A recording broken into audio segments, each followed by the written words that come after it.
dia aqui na tela. E a Alana faz a primeira pergunta à nossa consulta aqui com o doutor Felipe. Gostaria de saber, doutor, em como lidar com os nossos filhos quando nossos filhos são diagnosticados com autismo. Como lidar com este turbilhão de emoções e também se é bom avisar a criança ou melhor é deixá-la sem saber. Ótima pergunta da Alana. Perfeito, Alana. Eu acho que a primeira pergunta, assim, a gente tem que buscar ajuda, tá? A gente tem que buscar ajuda de profissionais, a gente tem que buscar ajuda de pessoas que estão próximas a você. Lidar com essa carga do diagnóstico não é uma coisa simples, então a gente tem que buscar auxílio de pessoas próximas, pessoas queridas e profissionais também, né? Realmente, ela já colocou aqui, né? Um turbilhão de emoções, sim, é bastante difícil.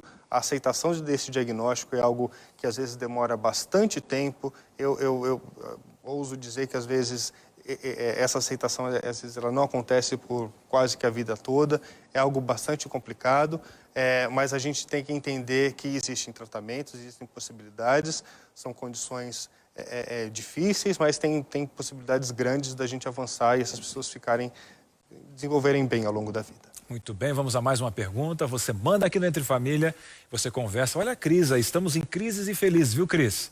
Tenho um neto que é autista de grau leve, ele tem 5 anos, ele tem uma irmã de 3. Sabemos que às vezes tratamos o de 5 com mais atenção e cuidado. Aí eu percebo que a menor fica querendo imitar o comportamento dele. O que fazer nesse caso?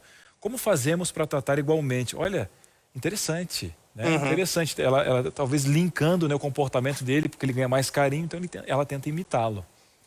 É complicado, né? Quando a gente tem 2 filhos, geralmente o segundo filho, ele tem naturalmente um certo comportamento de imitação, que é natural. A gente não precisa ficar assustada com isso, e não é porque a pessoa tem um filho mais velho com autismo e a menor vai imitar o comportamento, vai desenvolver alguma coisa nesse sentido. Isso não existe, não é dessa forma, né?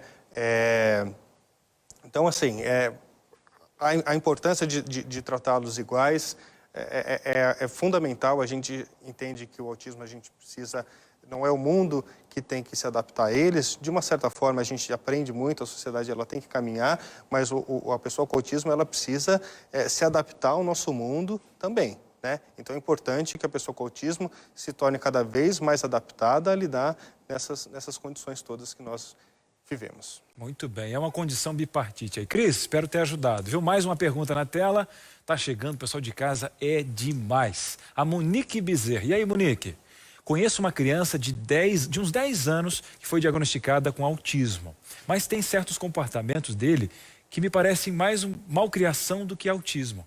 É comum que a criança aproveite da situação para tocar o terror? Tipo assim, os pais super protegem por conta do autismo e eles tentam tirar vantagem disso. A Monique aí avaliando a situação, que mais uma vez depende da particularidade do caso, né, Monique, doutor? vai depender da particularidade, mas assim, eu vou tentar responder aqui de uma certa forma dizendo que não é porque a pessoa tem uma condição mental grave ou difícil, um caso de esquizofrenia, de autismo, que ela está liberada de ter algum comportamento violento, agressivo. Isso não deve ser tolerado de forma nenhuma, isso precisa ser orientado, manejado. Existem várias técnicas aí psicológicas de se organizar isso, né? Mas a gente tem que entender quais comportamentos têm a ver com uma dificuldade aí educacional, vamos chamar assim, do que um comportamento genuíno do autismo.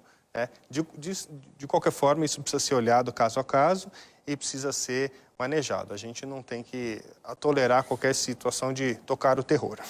Muito bem, doutor Felipe, nós vamos para um breve intervalo.